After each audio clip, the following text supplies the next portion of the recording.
ஓ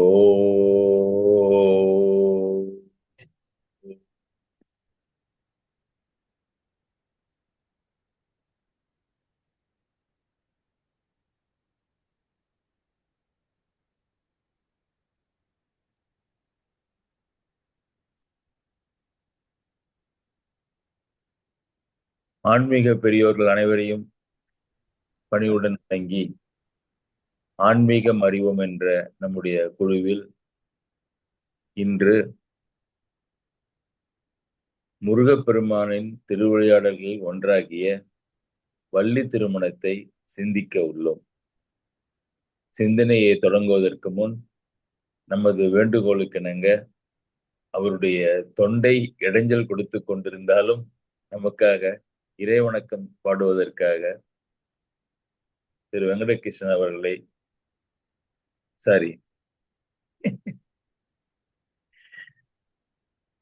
பணிவுடன் அழைக்கின்றேன். இலவசமாக ஒரு பெயர் மாற்றம் கிடைக்கிறது. அதான் சொன்னப்பதான் எனக்கு சைக்காச்சு. சரவண பவ எனும் திருமந்திரம் தன்னை சதா ஜெபியனாவே. ஓம் சரவண பவ எனும் திருமந்திரம் தன்னை சதா ஜெபியனாவே. ஓம் சரவண பவ எனும் திருமந்திரம் தன்னை சதா ஜெபியனாவே. ஓம் சரவண பவ எனும் திருமந்திரம் தன்னை சதா ஜெபியனாவே. புறமெரித்த பரமல்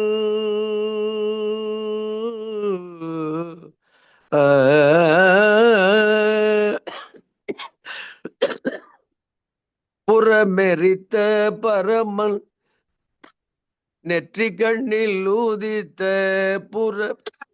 புறமெரித்த பரமன் நெற்றி கண்ணில் ஊதித்த போத ஸ்வரூபன் பொற்பாதம் தன்னை பணிந்து போத ஸ்வரூபன் பொற்பாதம் தன்னை பணிந்து சரவண பவ எனும் திருமந்திரம் தன்னை சதா ஜெபியனாவே. மண்ணில் கிடந்து உழல் பிறவி பிணியை தீர்க்கும் மண்மிசை கிடந்துழல் பிறவி பிணியை தீர்க்கும் மாயையகல பேரின்ப நெறியில் சேர்க்கும் மன மாயையகல பேர் என்ப நெறியில் சேர்க்கும் தண்ணீர் குளிர்மதி கருணை நிலவு பொழி ஷண்முக பிரிய ஷடாட்சர பாவன ஷண்முக பிரிய ஷடாட்சர பாவன சரவண பவ எனும் திருமந்திரம் தன்னை சதா ஜெபியன் நாவே. ஓம் என்று நீங்கள் ஆரம்பித்தால் ஓமை விட்டு விட்டு ஆரம்பித்து முடித்து விட்டேன். நன்றி. இயற்றிய பாடல்களை பத்தி சொல்ல முடியுமா? இயற்றியவரை பத்தி? இல்ல இது பாவனாச சிவனுடைய பாடல், இது என்னுடைய பாடல் அல்ல. இல்ல அந்த பாவனாச சிவன். பாவனாச சிவன் நமக்கு தமிழ் தியாகராஜ் என்று அழைக்கப்படுவார், உங்களுக்கு தெரியும். அவருடைய சண்முக பிரியா ராக கீர்த்தனை இது. நிறைய கீர்த்தனை சண்முக பிரியா, பார்வதி நாயகனை போன்ற நிறைய கீர்த்தனை எழுதிக்கிறாரு. தமிழ்ல தமிழ் இசை என்று இன்று சங்கீதத்திலே பெரும்பாலும் தமிழ் இசை இடம்பெறுகிறது என்று கேட்டால் சொன்னால் அதற்கான முக்கியமான காரணமாக விளங்குவோம் நமது தியாகராஜ பாகவதற்கு பிறகு தமிழ்நாட்டிலே ஒரு தமிழ் தியாகராஜராக பாபநாச சிவன். அவருடைய பாடல்களில் ஒன்றுதான் சிறப்பான பாடல், எல்லாருக்கும் ரொம்ப தெரிந்த ஒரு பாடல். அதனால இன்றது கந்தபுராணம் என்று சொன்னதுனால சரவணபவயரும் திருமந்திரம் தனி சதாஜபி என்னாவே என்ற மனதிற்கு நாம் பெரியவர்கள் எல்லாமே மனசு அவங்க மனசு மற்றவர்கள் சொன்னா நீ யார் சொல்லிடுவாங்களோன்னு கேட்டு மனதிற்கு சொல்லியதுனால நாமும் அதை நினைவு கூறும் வகையில் இன்றைக்கு அந்த பாடலை எடுத்துக்கொண்டேன். கொஞ்சம் தொண்டை ஒத்துழைத்திருக்கிறது. நன்றி. கேட்டமை அனைவருக்கும். நன்றி ஐயா.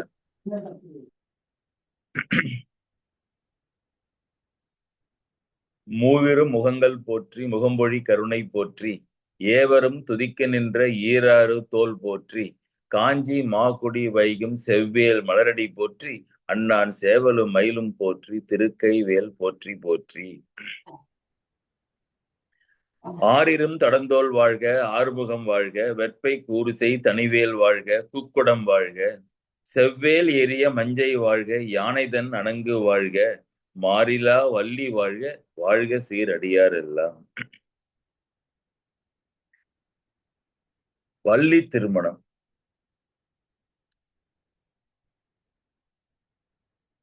முருகன் உலகம் உய்வதற்காக மானிடத்திலே வந்து தோன்றுகின்றான். முருக அவதாரத்தினுடைய முதல் கருத்தே அதுதான். அருவமும் உருவமுமாகி அனாதியாய் பலவாய் ஒன்றாய். அருவமும் உருவமுமாகினா உருவமும் அவனுக்கு இருக்கு, உருவம் இல்லாமையாகவும் இருக்கின்றான்.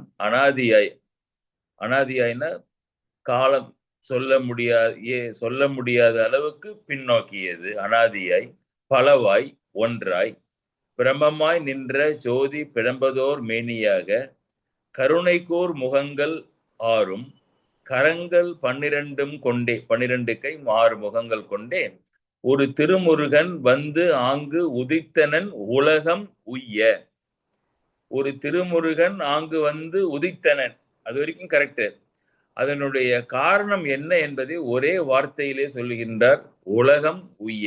ஒரு ஆள் உய்வதற்காக அல்ல, வள்ளியை திருமணம் செய்து கொண்டு வள்ளியை உய்விப்பதற்காக வரவில்லை, உலகம் உய்வதற்காக அங்கே ஒரு திருமுருகன் வந்து அவதாரம் செய்கின்றார்.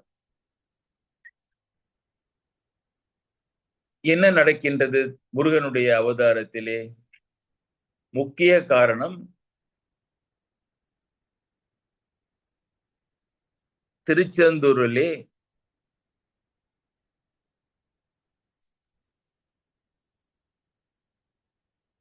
வதம் செய்கின்ற நிகழ்ச்சி. விரதம் இருந்து நாம் எல்லாம் அதை பார்க்கின்றோம். கிரௌஞ்ச மலையை கூர் செய்து அசுரனை கொன்று திருச்செந்தூர் நாடகம், அவருடைய ஆடல், அவருடைய விளையாட்டு முடிகின்றது. பிறகு 2 திருமணங்களை சுப்பிரமணிய கடவுள் செய்கின்றார். ஒன்று திருப்பரங்குன்றத்திலே தெய்வானையை திருமணம் செய்கின்றார். 2வது திருத்தணி மலை அருகிலே வள்ளியை திருமணம் செய்கின்றார். சூரபத்மனை கொன்று உலகத்தை உய்வித்த பிறகு நம்மை மாதிரி அவருக்கு எதற்கு ஒரு திருமணம், அல்லது எதற்கு அவருக்கு 2 திருமணம்? திருமணம் செய்வதற்காகவா அவர் இந்த உலகத்திலே அவர் உதித்தார்? இல்லையே.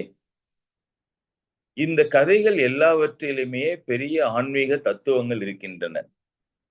அந்த தத்துவங்களை நமக்கு காட்டுவிப்பதற்காக அவர் செய்த விளையாடல்கள் தான் அந்த சூரனுடைய வதத்திற்கு பிறகு அவர் செய்கின்ற 2 திருமணங்களும்.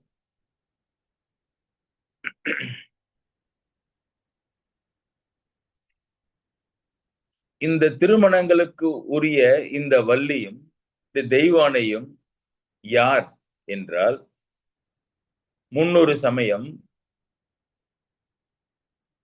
பெருமாள் மகாலட்சுமியுடன்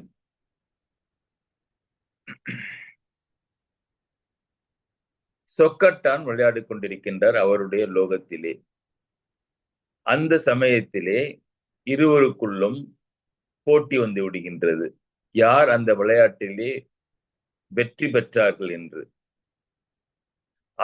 அவர்களுக்கு அருகிலே நடுவராக இருந்த உபேந்திர கடவுள் சரியாக சொல்ல முடியவில்லை, ரெகுலேட் பண்ண முடியல.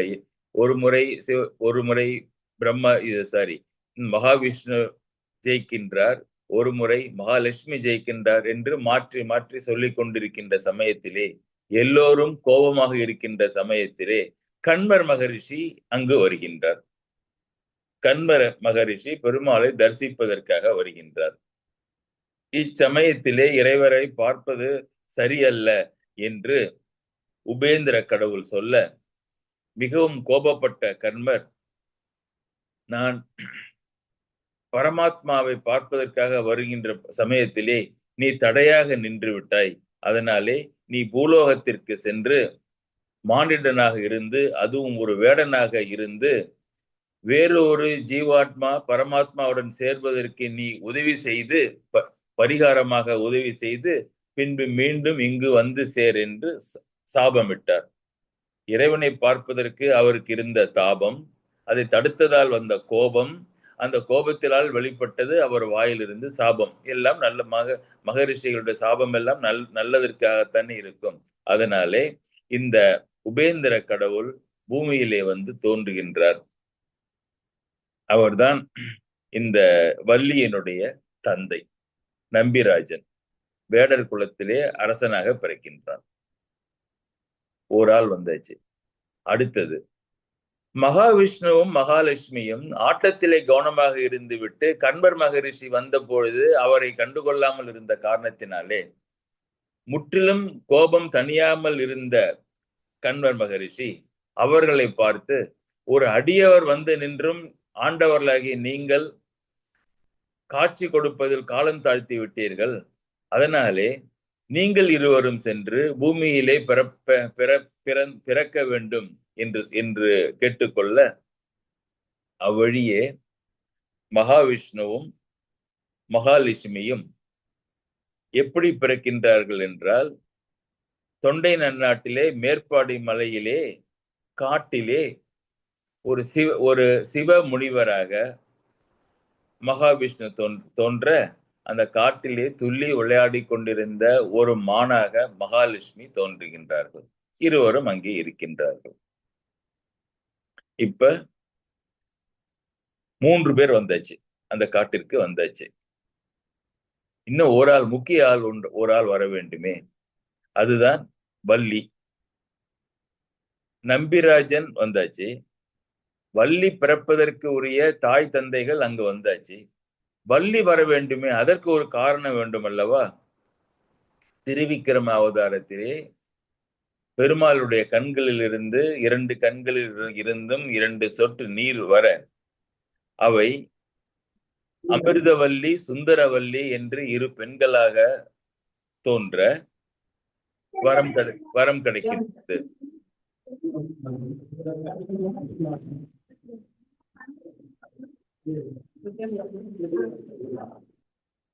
நன்றி. இந்த சௌந்தரவல்லியும் அமிர்தவல்லி அக்கா, சுந்தரவல்லி தங்கை. இவர்கள் இருவருக்கும் என்ன கிடைக்கின்றது என்றால், தவம் செய்து தந்தை பெருமாள் தானே, பெருமாளிடந்து பிறந்த இந்த 2 பெண்கள் தவம் செய்து சுப்பிரமணியரை திருமணம் செய்து கொள்ள வேண்டும் என்று செய்ய, முருகப்பெருமான் திருச்செந்தூரிலே அசுர வதத்திற்கு பிறகு அமிர்தவல்லியை திருப்பரங்குன்றத்திலே திருமணம் செய்து கொள்ள வாக்கு கொடுக்கின்றார். அமிர்தவல்லி அதுவரை தேவலோகத்திலே பிறந்து இந்திரனுடைய பட்டத்து யானையால் வளர்க்கப்பட்டு வெற்றி வாகி சூடி வந்த முருகனுக்கு திருப்பரங்குன்றத்திலே வேதங்கள் முழங்க எல்லா தெய்வங்களும் வந்து வாழ்த்த முறைப்படி திருமணம் செய்து கொள்கின்றார் அமிர்தவல்லியை. அவள்தான் தேவயானை. ஒரு திருமணம் முறைப்படி வேதங்களில் விதித்துள்ளபடி மந்திரங்கள் முழங்க நடந்தேறுகின்றது. தேவயானைக்கு மிக மகிழ்ச்சி. இப்பொழுது இன்னொரு திருமணம் நடக்க வேண்டும் அல்லவா? வள்ளியினுடைய திருமணம். There cannot be a repetition in the story.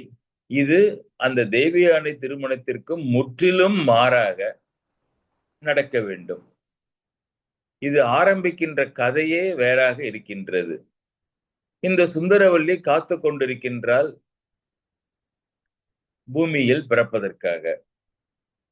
ஆனால் பூமியில் பிறந்திருப்பதோ ஒரு சிவமுனிவர், ஒரு மான், ஒரு நம்பிராஜன்.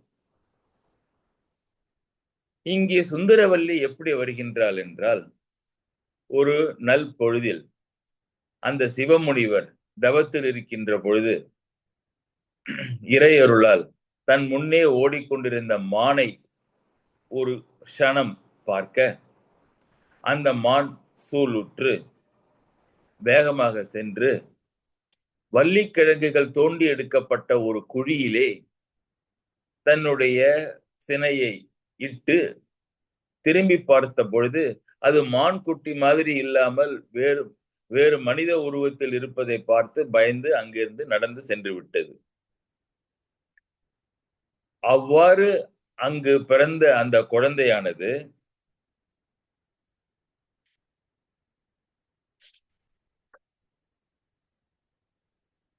வேகமாகவும் சப்தமாகவும் அதே சமயத்தில் இனிமையாகவும் அழுது கொண்டிருக்கின்றது. குழந்தை பிறந்தால் அழ வேண்டும், அது எல்லாருக்கும் மகிழ்ச்சியாக இருக்கும். பிறக்கின்ற குழந்தை அழாமல் இருந்தால் மற்றவர்கள் அழ வேண்டி இருக்கும், அங்கே வருத்தம் தான் உண்டாகும். அவ்வாறு இல்லாமல் இந்த குழந்தை அழுது கொண்டிருக்கின்றது.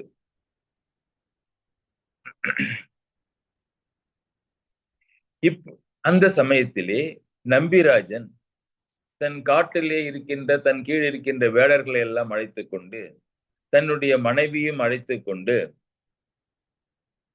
அந்த இடத்திற்கு வந்து சேர்கின்றார். நல்ல யாழை பழிக்கின்ற ஒளியுடன் இனிமையான ஒரு குழந்தையினுடைய குரல் இங்கு கேட்கின்றது என்று வேகமாக 4 திசைகளிலும் ஓடி தேடி அந்த வள்ளிக்கிழங்கு தோண்டி எடுக்கப்பட்ட அந்த குழியில், வள்ளி குழி என்று வைத்துக் கொள்ளுங்களேன், அந்த குழியில் அந்த குழந்தை இருப்பதை பார்த்து அவருக்கு மகிழ்ச்சி. அவருக்கு ஏன் மகிழ்ச்சி என்றால், நம்பிராஜனுக்கு நிறைய ஆண் குழந்தைகள் இருந்தன. ஆனால் பெண் குழந்தை இல்லை. மாதராய் பிறப்பதற்கு மாதவம் செய்த வேண்டும் என்று பழமொழி நாம் படித்திருக்கின்றோம்.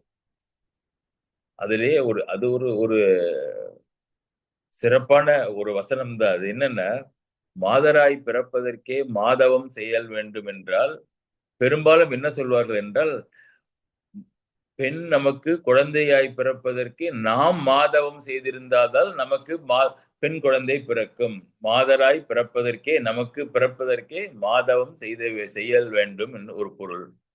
அப்படி இல்லாமல் பெண்ணாய் பிறப்பதற்கே ஒரு மாதவம் செய்திருந்தால்தான், அந்த உயிரும் கருவும் ஒரு மாதவம் செய்திருந்தால்தான் பெண்ணாக பிறக்க முடியும் என்று அதற்கு இன்னொரு பொருள்.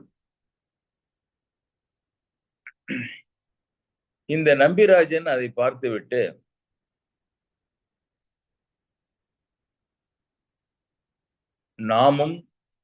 நாமும் என்றால் தன்னையும் தன்னுடைய மனைவியும் சேர்த்துக் கொண்டு நம்முடைய குலமும் இந்த பிறவியிலே முற்பிறவியிலே செய்த மாதவங்களுடைய எல்லா தவங்களுடைய பயன் இப்பொழுது கூடி நமக்கு இந்த குழந்தையாக கிடைத்துள்ளது என்று அதை எடுத்து தூக்கி உச்சி மோந்து தன்னுடைய மனைவியிடம் கொடுத்து இனி நம்முடைய பெண் குழந்தை என்று சொல்கின்றார்.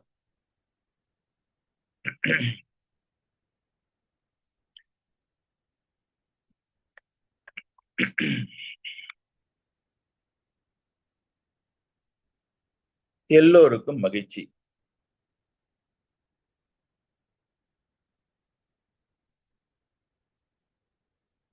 ஊரிலிருந்து தன்னுடைய நாட்டிலிருந்து பெரியோர்களையும் வயது முதிர்ந்தவர்களையும் அறிவிலும் அனுபவத்திலும் சிறந்தவர்களை கூப்பிட்டு இந்த நிகழ்ச்சியை சொல்லி, இக்குழந்தை இந்த குழியிலே எடுக்கப்பட்டது, அதனால் என்ன பெயர் வைக்கலாம், நல்ல ஒரு பெயரை தெய்வத்தின் அருளால் இந்த குழந்தைக்கு சூட்டுங்கள் என்று சொல்ல, அந்த காலத்துல பார்க்கணும், ஒரு பெயர் சூட்டுதல் என்பது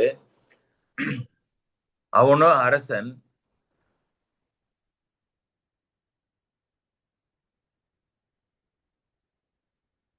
பெற்றோராக அவர்கள் வளர்க்க இருக்கின்றார்கள். இருந்தாலும் அவனிடம் இருக்கின்ற முதியவர்களை பார்த்து, எல்லாம் அறிந்த நீங்கள் இந்த குழந்தைக்கு என்ன பெயர் சூட்டுவது என்று கேட்கின்றார்கள். இக்காலத்தில் இப்படிப்பட்ட முறைகள் எல்லாம் இப்பொழுது இல்லாமல் போய்விட்டது. அவர்கள் வள்ளி கிழங்கு தோண்டி எடுக்கப்பட்ட இடத்தில் கிடைத்ததனால் வள்ளி என்றே பெயரிடலாம் என்று சொல்ல, வள்ளி என்று பெயர் சூட்டப்பட்டது. அதுல இன்னொரு சிறப்பு இருக்கின்றது. இப்ப அண்ணாவினுடைய மனைவி அண்ணிங்கிறோம், அரசனுடைய மனைவி அரசி, பொன்னனுடைய மனைவி பொன்னி. அப்ப 12 திருக்கரங்களாலே கொடுப்பதற்கென்றே வந்த வள்ளல் முருகப்பெருமான், அவருக்கு சேர வேண்டியது பெண் என்பதனாலே வல்லலினுடைய மனைவி வள்ளி என்பதும் பொருத்தமாக இருக்க, பறவை வாத்தியங்கள் முழங்க, குறவை கூத்தாடிகள் கூத்தாட, வள்ளி என்று பெயரிட்டு அந்த இடத்திலே கொண்டாடினர் அந்த வேடர் குல மக்கள்.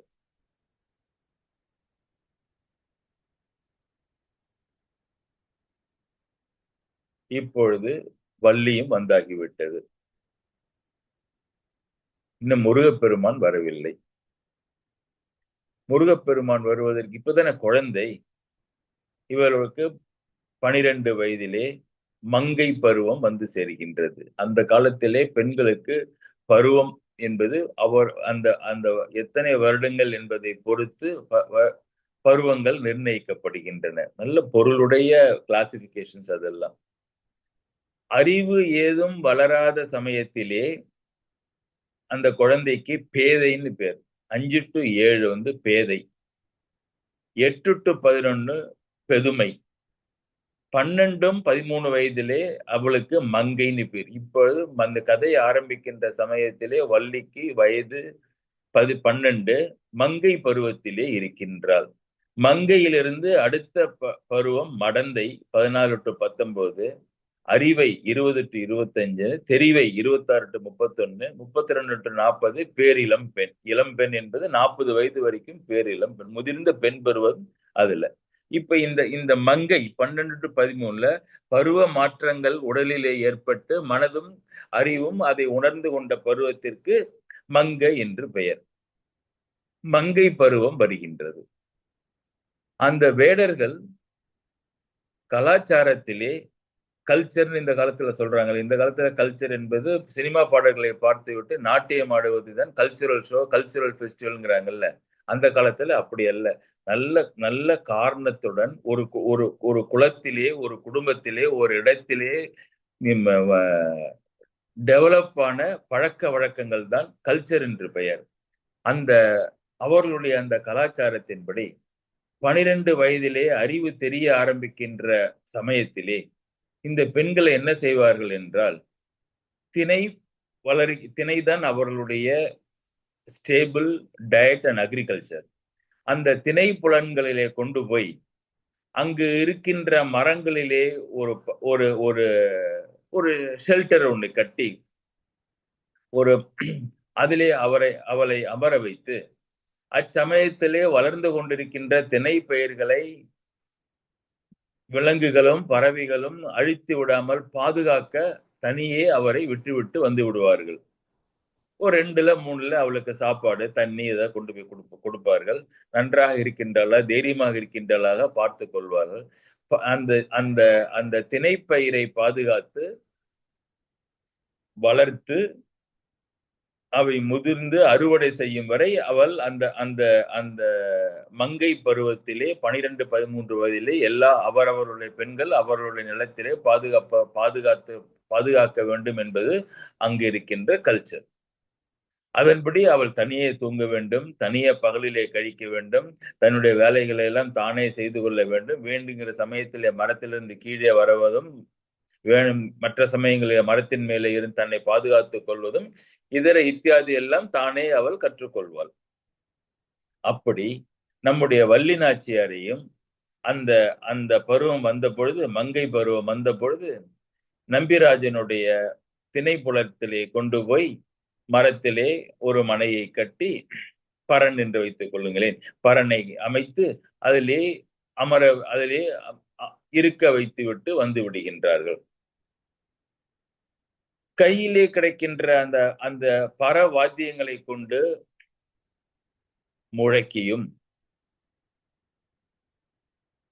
வாயினாலே இசைத்தும், ஆலோலம் ஆலோலம் என்று சப்தமாக பாடியும், வருகின்ற பறவைகளையும் மிருகங்களையும் அங்கிருந்து பனை பயிர்களை திணைப்பயிர்களை அழிக்காமல் ஓட்டிக் கொண்டிருந்தால் நம்முடைய வள்ளி நாச்சியார். இப்பொழுது வள்ளியும் வந்து தக்க பருவம் அடைந்து காத்து கொண்டிருக்கின்றாள். கதை இப்பொழுது திருமணத்திற்கு செட் ஆகிவிட்டது. பேக்ரவுண்ட் வந்தாச்சு. முருகப்பெருமான் வர வேண்டும் அல்லவா? நாரதர் திரிலோகத்திலும் சஞ்சரிக்கக்கூடிய முனிவர் இங்கே இந்த காட்டுப்பகுதி வழியாக வர, இது காஞ்சிபுரத்துக்கு அருகிலே இருக்கின்றது. இப்பொழுதும் அந்த வள்ளி குகையெல்லாம் நாம் சென்று பார்க்கலாம். சிறப்பான இடங்கள் அங்கே இருக்கின்றன. இந்த நாரதர் இவ்வழியே வந்த பொழுது ஆலோலம் ஆலோலம் என்று பறவைகளையும் மிருகங்களையும் ஓட்டிக்கொண்டு மரத்திலே மேலிருந்து கொண்டும் அங்கிருந்து கீழே குதித்து துள்ளி பயமேதும் இல்லாமல் துள்ளி விளையாடி கொண்டிருக்கின்ற இந்த இந்த இந்த மங்கையை பார்த்து, இத்தனை அழகாக ஆயிரக்கணக்கான மின்னல்களை ஒத்த அழகை உடைய இந்த இந்த பெண் தன்னுடைய ஞான திருஷ்டியாலே முருகன் பெருமானுக்கு உரியதாயிற்று. இது ஏன் இன்னும் முருகனுக்கு தெரியவில்லை? இவள் ஏன் தனியாக இங்கே இருக்கின்றாள் என்று நினைத்து வேகமாக திருத்தணிக்கு சென்று, திருத்தணி என்றால் தணிகை, அந்த யுத்தத்திலே திருச்செந்தூரிலே நடந்த யுத்தத்திலே கோபத்துடனும் சினத்துடனும் இருந்த முருகப்பெருமான் தெய்வானையை திருமணம் செய்து கொண்ட பிறகும் அந்த சினம் முற்றிலும் தணியாத காரணத்தினாலே இந்த மலையை தேர்ந்தெடுத்து தன்னுடைய கோபத்தை தணித்து கொண்ட மலை என்பதனாலே தனித்த மலை, தணிகை மலை என்று பெயர். திரு என்ற அடைமொழி சேர்ந்து திருத்தணிகை என்று அது பெயர். பின்னாலே பார்க்க போகின்றோம். அந்த அந்த அந்த மலையை சுற்றி நிறைய நிகழ்ச்சிகள் நடக்கின்றன. மலையில் தான் அந்த கதை முடிகின்றது. மலையின் சிறப்பை நாம் அவசியம் பார்ப்போம். பார்த்தால் அனைவரும் சென்று திருத்தணி மலையை தரிசிக்க வேண்டியது எவ்வளவு முக்கியம் என்பதை உணர்வோம். அது வரைக்கும் வெயிட் பண்ணுங்க. திருத்தணி மலைக்கு சென்று முருகப்பெருமானை வணங்குகின்றார்.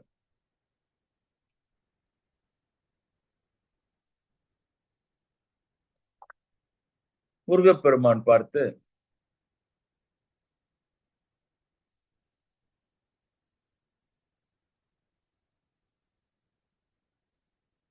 இறைவரே, நான் ஒரு சிறந்த அழகிய பெண்ணை காட்டினிலே பார்த்தேன்.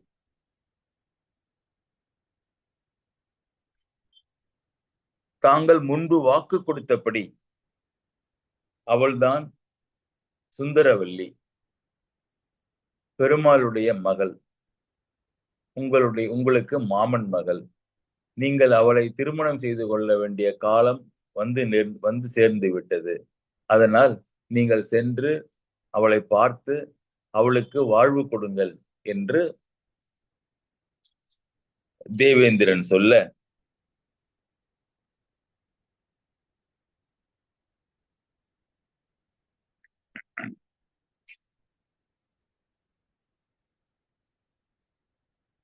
முருகப்பெருமானும்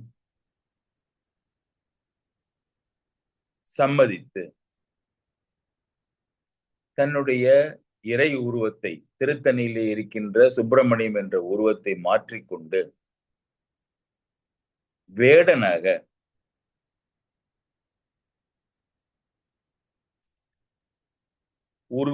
உருவம் எடுத்துக்கொண்டு காட்டிற்கு வந்து அந்த வள்ளியை காண முற்படுகின்றார்.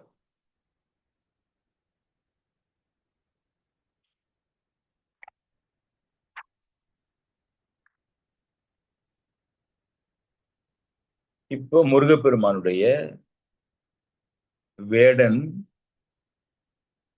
வள்ளியின் முன்னே தோன்ற வேண்டும். கச்சியப்பர் இப்பதான் ஆரம்பிக்கின்றார். முருகனுடைய கதையை ஆரம்பினார். நிறைய நல்ல செயல்களை எல்லாம் ஸ்கிப் பண்ணிட்டேன்னா முருகனை பற்றிய செயல்களை மாத்திரம் பார்க்கலாம். அதுல பாருங்க, எய்யும் வார் சிலை எய்னர் மாதரால் உய்யுமாறு தன் உருவம் நீத்து எழி செய்ய பேரருள் செய்து சேவகன் மையன் மானுட வடிவம் தாங்கினான். இறைவன் மானுட வடிவம் தாங்குதல் என்று இறங்கி வருதல், அதாவது இறைவனுடைய உருவம். அதை வள்ளிக்காக, வள்ளி என்பது ஒரு ஆன்மா என்று வைத்துக் கொள்ளுங்கள், மனதிலே அதை வச்சுங்க. வள்ளி என்பது ஆன்மா, சுப்பிரமணியம் என்பது பரமாத்மா, ஜீவாத்மா பரமாத்மாவை சேருதல் தான் இந்த திருமணம். இது ஒன்றும் சொன்ன மாதிரி முருகருக்கு ஒன்றும் திருமணம் தேவையில்லை. ஒரு ஜீவாத்மா பரமாத்மாவை சேர்வதற்கு என்னெல்லாம் நிகழ்கின்றது இந்த கதையிலே. என்ன, தெய்வ யானை என்ற ஜீவாத்மா பரமாத்மாவுடன் சேர்கின்ற போது கதையே வேற மாதிரி, இந்த கதை வேற மாதிரி. இந்த கதையிலே என்ன எல்லாம் கான்ட்ராஸ்ட் பார்க்கணும்ல. அதற்குத்தான் இந்த இரண்டாவது திருமணத்தை முருகப்பெருமான் திருவிளையாடல் புரிகின்றார்.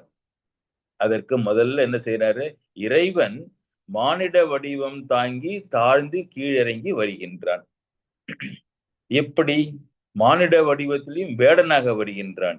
எய்யும் வார் சிலை எய்னர், எய்னர்னா வேட்டுவர், எய்யும் வார் சிலைன்னா எய்னா எய்தல், எய்தல் கூடிய, எய்தல் தானே விடுறது. எதை விடுறது இந்த பாட்டுல வரல பாருங்க. அது வந்து சில சமயம் என்ன பண்ணுவாங்கன்னா, ஒரு ஒன்னை வந்து without telling it will be conveyed. அதாவது பானங்களை எய்யும்னு பார்க்கணும். நம்ம பானங்களை எய்யும் வார் சிலை, வில்லையும் அம்பையும் கையில் வைத்திருந்த வேட்டுவர்களுடைய மாதரால் அந்த பெண் உய்யுமாறு, அவள் உய்வதற்காக தன் உருவம் நீத்து, இறைவன் எவ்வளவு சாக்ரிஃபைஸ் பண்றாரு பாருங்க. தன்னுடைய இறை உருவத்தை நீத்து செய்ய பேரருள் செய்து, அவளை உயிர்த்து பேரருள் செய்ய வேண்டும் என்பதற்காக சேவகன்னா வீரன், வீரன் மையன் மானுட வடிவம் தாங்கினான். மையன்னா டங்குன்னு செக்குங்கிறாங்கல்ல. கச்சியப்பர் வந்து என்ன அப்படியே ஒரு கேர்ஃபுல்லா ஒரு வார்த்தை போடாரு. மையன் என்றால் அந்த பெண்ணை, வள்ளியை ஓடி ஓடி காதலிக்க போகின்றார் சுப்பிரமணியம். மையல்னா காதல், மனம் மயங்குதல். மையன் மானுட வடிவம் தாங்கினான். ஒரு ஒரு காம மயக்கத்தினை உடைய மானிட வடிவத்திலே சுப்பிரமணியர் அங்கே தோன்றினார். எங்க? வள்ளி திணைப்புலம் காத்து ஒரு மரத்தின் மேலே அமர்ந்து கொண்டு ஆலோலம் ஆலோலம் என்று சப்தம் செய்து கொண்டிருந்த சமயத்திலே இறை வடிவத்தை விட்டுவிட்டு மானிட வடிவத்திலே, அதுவும் காமத்திலே கஷ்டப்படுகின்ற மானிட வடிவத்திலே இறைவன் தோன்றுகின்றார். கண்ணு முன்னால அப்படியே கொண்டு வருகின்றார் அந்த அந்த முருகப்பெருமானுடைய காட்சியை கச்சியப்பர். எல்லாருமே வேடனுடைய தோற்றத்தை மிக சிறப்பாக சொல்கின்றார்கள். கம்பன் குகனுடைய காட்சிப்படல், குகன் காட்சிப்படலனே அந்த தலைப்புக்கு பேரு. எப்படி அவன் காட்சி கொடுத்தான் என்பதற்கு அத்தனை செய்யுள்கள். அதே மாதிரி சேக்கிழார் கண்ணப்ப புராணத்திலே முதலிலே கண்ணப்பனை, அந்த வேடனை பார்க்கின்ற சமயத்திலே அவனுடைய உடையும் அலங்காரமும் உருவத்தையும் அத்தனை பாடல்களே பாடுகின்றார். ஆனா இங்கே கச்சியப்பர் ஒரே பாடலில் தான் அந்த அந்த உருவத்தை விவரிக்கின்றார். அது பாருங்க, கண்ணு படிச்சோம்னா அப்படியே மறக்கவே மாட்டோம், கண்ணுல இருந்து நீங்காது. காலில் கட்டிய கழலன், காலில் கட்டிய கழலன்னா, கடல் என்பது அணிகலன், ஆண்கள் அணிவது. காலிலே இறுக்கமாக 2 வீரக்கழல்களை அந்த சுப்பிரமணியர் மானிடனாக தோன்றி வேடனாக வந்து நடமாடிக் கொண்டிருக்கின்ற சமயத்திலே போட்டிருக்கின்றார். காலில் கட்டிய கழலன் கச்சினன். கச்சினன்னா இடையிலே உறைவால் வேட்டையாட வேண்டும் அல்லவா, மிருகங்கள் சென்று வந்து தாக்கும் பொழுது அவற்றை கொல்வதற்காகவும் தன்னை காப்பாற்றிக் கொள்வதற்காகவும் இடையிலே அவர்கள் உடைவாள் வைத்திருப்பார்கள். அதனாலே கச்சினன் இடையிலே வாளை கட்டியிருக்கின்றான். மாலை தோழினன். மாலை தோழினன் அப்படின்னா தோளிலே மாலையை அணிந்திருக்கின்றான். கரெக்ட். ஓகே. மாலை தோழினன். வரி வில் வாலியன். வரின்னா நீண்ட, வில்லுன தோல்ல மாட்டிருக்கின்ற வில்லு, வாலின்னா அம்பு, வில்லிலே பூட்டப்படுகின்ற அம்பு. நீண்ட வில்லையும் அம்பையும், நெடிய வில்லையும் பகழி நம்ம அம்பையும் வைத்திருக்கின்றான் கையிலே. வரிவில் வாலியன். நீல குஞ்சியன். குஞ்சின்னா முடி, நீண்ட சடைமுடியை வைத்து, குஞ்சின்னா கொண்டைன்னு வச்சுங்களேன், சிண்டு ஆண்கள் வைத்திருக்கின்றது.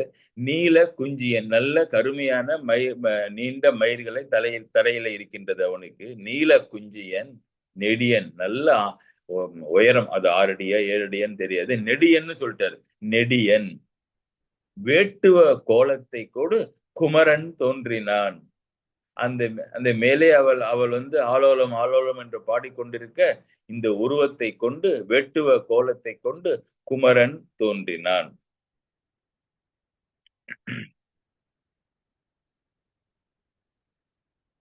இந்த பாட்டு ரொம்ப ஆழ்ந்து சிந்திக்க வேண்டிய ஒரு பாட்டு. ஒரு வார்த்தைகளிலும் அதற்கு ஒரு நல்ல காரணங்கள் இருக்கின்றன. அது எல்லாத்தையும் விட்டுவிட்டு ஒரே ஒரு வார்த்தையை மாத்திரம் சிந்திப்போம். காலில் கட்டிய கடலன். ஒன்னும் பிரச்சனை இல்லை. காலில் கடல்கள் கட்டியிருக்கின்றான். கச்சினன் இடையிலே உடைவாள். மாலை தோழினன். வரிவில் வாலியன். தூரத்தில் இருந்த மிருகங்களை அடிப்பதற்காக வரிவில் வாலியன். கிட்டகே வந்துவிட்ட மிருகங்களை கொள்வதற்காக இடையிலே உடைவாள். நீல குஞ்சியன் நெடியன்.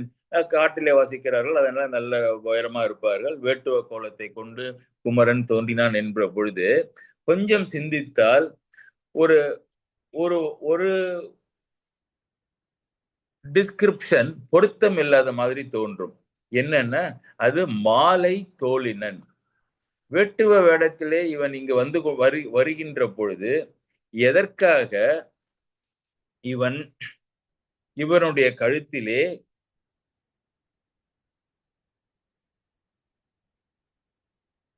மாலை இருக்கின்றது என்று சொல்ல வேண்டும்? மாலை என்பது பெண்கள் அணிவது. நல்லா ஞாபகம் வச்சுங்க. இலக்கியம் படிக்கிறவர்களா இருந்தாலும் சரி, இலக்கணம் படித்தவர்களாக இருந்தாலும், இல்லை தமிழனுடைய கலாச்சாரத்தை அறிந்தவர்களாக இருந்தாலும், ஆண்கள் அணிவது மாலை இல்ல. ஆண்கள் அணிவது தார். தார். நம்ம தெரிஞ்ச பிறகுமாவது நம்ம இந்த தவறுகளை நம்முடைய உபயோகத்திலே வச்சிருக்க கூடாது. பெண்கள் அணிந்தால் அது மாலை, ஆண்கள் அணிந்தால் அது தார். கணக்கற்ற இடங்களிலே நீங்கள் பார்க்கலாம், தார் என்ற வார்த்தை தான் வரும். இப்ப எதுக்குமே லிட்மஸ் டெஸ்ட் என்ன சொல்றோம்? வள்ளுவர் தானே சொல்றோம். படைமாற்றி என்ற அதிகாரத்திலே 767வது குறள் எடுத்து பாத்தீங்கன்னா, தார் தாங்கி செல்வது தானை தலைவந்த போர் தாங்கும் தன்மை அறிந்து. போர்க்களத்திற்கு அணியாக போர்க்களத்திற்கு அணியாக அந்த நாட்டு மக்கள் போர் வீரர்கள் சென்று கொண்டிருக்கின்றார்கள். அதிலே அந்த தலைவனும் போரினுடைய போர்ப்படை தலைவனும் சென்று கொண்டிருக்கின்றான். அவனுடைய கழுத்திலே என்ன இருக்கின்றது? மாலை இல்லை, வெற்றி மாலை இல்லை. மாலை சொல்லவில்லை வள்ளுவர். தார் தாங்கி செல்வது மாலைதான் அது, ஆனால் அதற்கு பெயர் தார். ஆண்கள் அணிந்தால் அதற்கு பெயர் தார். மாலை தாங்கி செல்வதுன்னு சொல்லாம தார் தாங்கி செல்வது. தானை தலைவந்த. தானை தலைவந்தன்னா அந்த தானைனா போர்ப்படைக்கு தலைவனாக இருக்கின்றவன் அந்த தாரை கழுத்திலே அணிந்து கொண்டு செல்கின்றான். ஏன் அவன் அதை அணிந்து கொண்டு செல்கின்றான் என்றால், போர் தாங்கும் தன்மை அறிந்து. போரிலே எப்படி சண்டை போட வேண்டும் என்ற தன்மையை அறிந்தவன். அதனாலே அவன் தலைவனாக இருக்கின்றான். அவன் தலைவனாக இருப்பதனாலே அவனுக்கு மரியாதை கொடுக்கப்படுகின்றது. அந்த மரியாதைக்காக அவன் கழுத்திலே போட்டிருக்கின்றதற்கு பெயர் தார். தார் தாங்கி செல்வது, தானை தலைவந்த, போர் தாங்கும் தன்மை அறிந்து என்று ஆண்கள் அணிந்திருக்கின்ற அந்த மாலைக்கு தார் என்று சொல்லாமல் மாலை என்று சொன்னது ஏதோ கச்சியப்பர் தவறி ஏமாந்து போய் சொல்லிவிட்டார் என்று நினைக்காதீர்கள். கச்சியப்பர் தவறு செய்கின்றவர் நம்ம மாதிரி இல்ல அவரு. வள்ளுவர் சொன்ன மாதிரி கரெக்டா தான் போட்டிருப்பாரு. என்ன காரணம் என்றால் தார் என்பது ஆண் அணிய வேண்ட மாலை தான் என்பதை அவர் நன்றாக அவருக்கு தெரியும். அபிராமி அந்தாதி எல்லாரும் படிச்சிருக்கோம். ஆனா நம்ம என்ன படிக்க மாட்டோம்னா அதுல இறை வணக்கத்திற்கு காப்புச் செய்யுள்னு ஒண்ணு இருக்கும். அபிராமி 100 மனப்பாடமா படிச்சிருப்பாங்க. என்னுடைய நண்பர்கள் இருக்காங்க. அதுல இந்த காப்புச் செய்யுள் அவங்களுக்கு தெரியாது. படிக்கிறது சாய்ஸ் இல்ல. அது அபிராமி அந்தாதி இல்லன்னு கேட்பாங்க என்கிட்ட.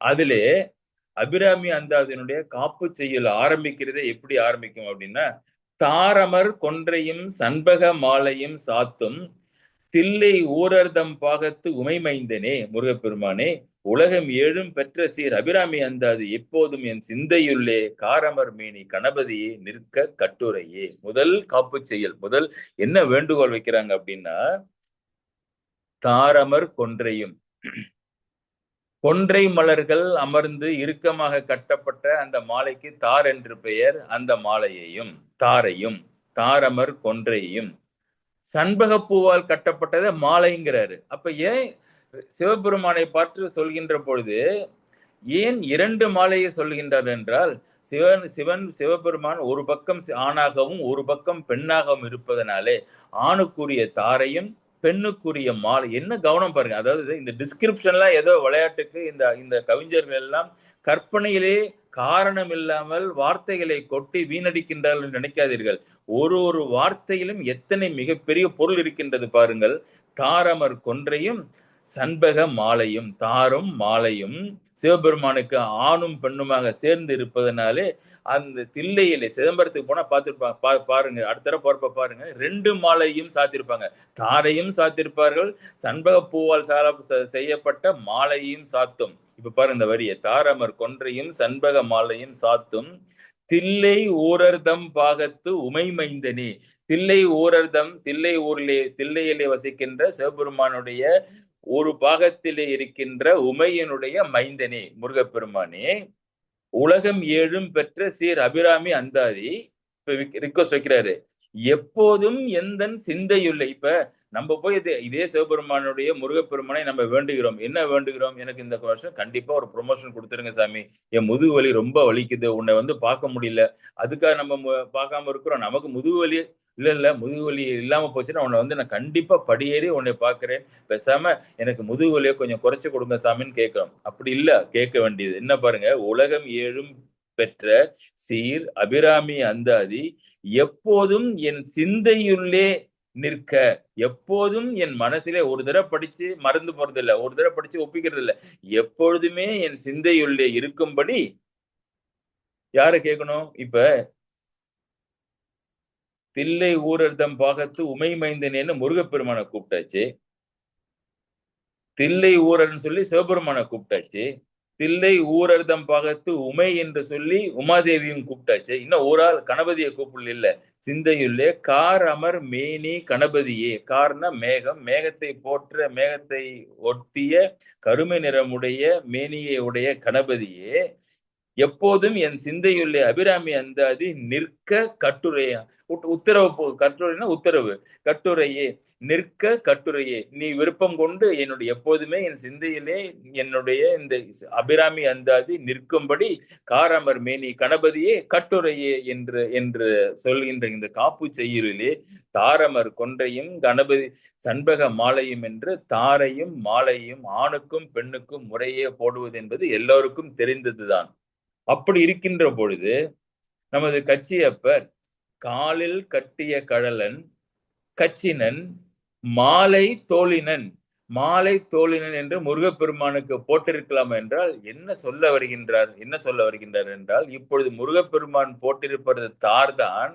ஆனால் இன்னும் சில நேரத்திலே, சில நாட்களிலே, சில வாரங்களிலே இந்த எதிர்க்கே மரத்தின் மேலே நின்று கொண்டிருக்கின்றாலே அந்த அந்த வள்ளி நாச்சியார், அந்த வள்ளி நாச்சியாருக்கு சென்று அவளுக்கு தான் அது செல்ல வேண்டும். அதனாலே டெம்பரரியாக இங்கு இருந்தாலும் அது பர்மனண்டாக அந்த ஜீவாத்மாவுக்கு செல்ல வேண்டிய ஒன்று என்பதனாலே அவளுக்கு உரியது என்ற காரணத்தினாலே, அவளுக்கு உரியது தார் அல்ல மாலை என்ற காரணத்தினாலே அந்த மாலை தோழினன் என்று. முருகப்பெருமான் இஸ் வெரி கான்சியஸ். நான் கழுத்துல இப்ப போட்டிருக்கிறேன், அது தார் அல்ல, மாலை. ஏன்னா வள்ளியே நீ தானே அதை போட்டுக்கொள்ள போகின்றாய் கொஞ்ச நாட்களிலே என்று நமக்கெல்லாம் புரியும். நமக்கெல்லாம் ஒரு ஒரு புரிதல் காரணமாக மாலை தோழினன் என்று கச்சியப்ப சொன்னார். உண்மையிலேயே அவருக்கு இந்த இந்த கந்த புராணத்திலே பல பாடல்களுக்கு சபாஷ் போட வேண்டும் என்றால், இந்த முருகப்பெருமான் உதித்ததிலே கொடுக்கப்பட்ட விவரம், அந்த அந்த அந்த அந்த description really me takes the class. சரி, கீழே இப்பொழுது மாலையை அணிந்து கொண்டு முருகப்பெருமான் நெடியவன் இங்கும் அங்கும் அலைந்து கொண்டிருக்கின்றார். இப்பொழுது ஒரு பெண்ணினுடைய கவனத்தை நாம் ஈர்த்துக்கொள் நல்ல இது ஒரு காதல் கதை. நல்ல வேளையாக இங்கு இளைஞர்கள் யாரும் இல்லை. இல்லைன்னா இதிலே முருகப்பெருமான் காட்டிய அத்தனை டெக்னிக்கும் இவர்கள் பயன்படுத்தி இக்காலத்திலே அவர்களுக்கு வேண்டிய பெண்களை காதலிப்பதற்கு ஆரம்பித்து விடுவார்கள். அப்படி கத்துக் கொடுக்கின்றார் முருகப்பெருமான். ஒரு பெண்ணுடன் எப்படி காதலை தொடங்க வேண்டும், தொடர்ந்த காதலை எப்படி நடத்த வேண்டும், பின்பு அதை எப்படி முடிக்க வேண்டும், எல்லாத்துக்கும் அது முருகப்பெருமான் எதற்கு இலக்கணம் என்று சொல்லாமல் காதலுக்கு இலக்கணம் சொல்லியதுதான் இந்த வள்ளி திருமணம்.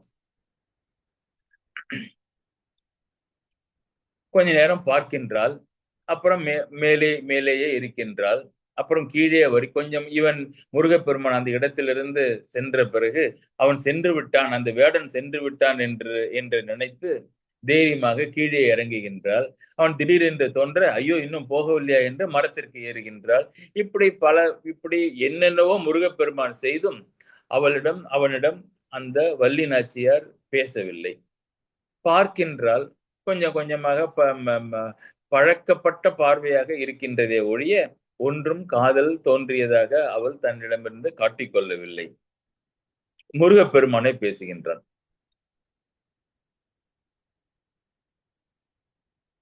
பெண்ணே,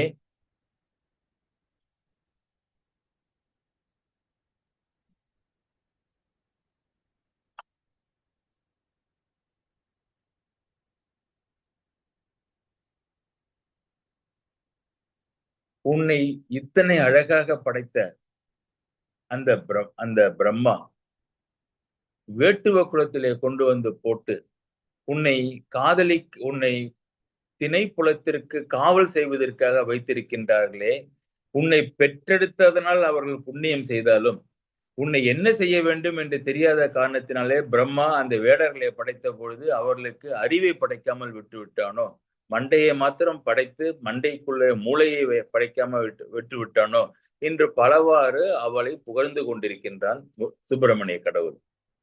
அவள் பதில் ஏதும் சொல்லாமல், ஆனால் சொல்வதை காதில் கேட்டுக்கொண்டு பதில் ஏதும் ஒரு வார்த்தை கூட சொல்லாமல், பார்த்ததும் பார்க்காமல் இரு நோக்கு இவன்கண் உலகன் பார்த்தோம்ல வள்ளுவர்கிட்ட, நிலன் நோக்குதல் ஒன்று தன்னை நோக்குதல் ஒன்று.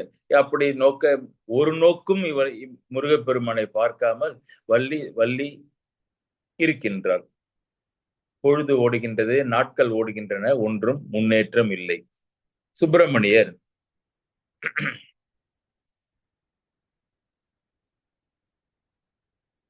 அருகே நெருங்கி வந்து வள்ளியை பார்த்து,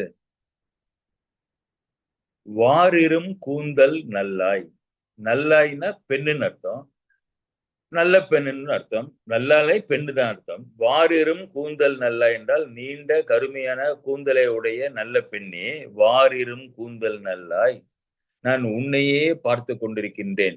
உன்னை பார்த்ததிலிருந்து என் மனம் வேறொன்றும் சிந்தனை செய்ய மறுக்கின்றது. ஊனையும் உறக்கத்தையும் நீரையும் மறந்து இங்கேயே நிற்கின்றேன்.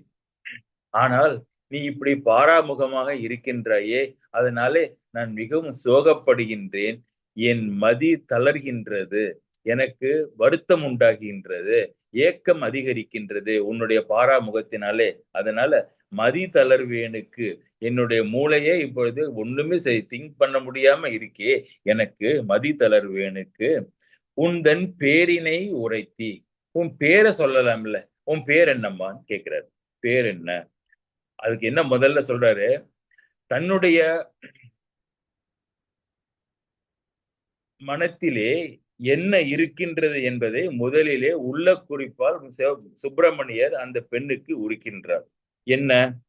வாரிரும் கூந்தல் நல்லாய் என்று அந்த கூந்தலை அழகுபட மெச்சியதிலிருந்து உன்னுடைய உருவ அழகு என்னை என்னை பாடாய்படுத்துகின்றது. அது என்னுடைய மதியை நல்ல முறையிலே சிந்தனை செய்வதற்கு தடுக்கின்றது. மதி தளர்கின்றது.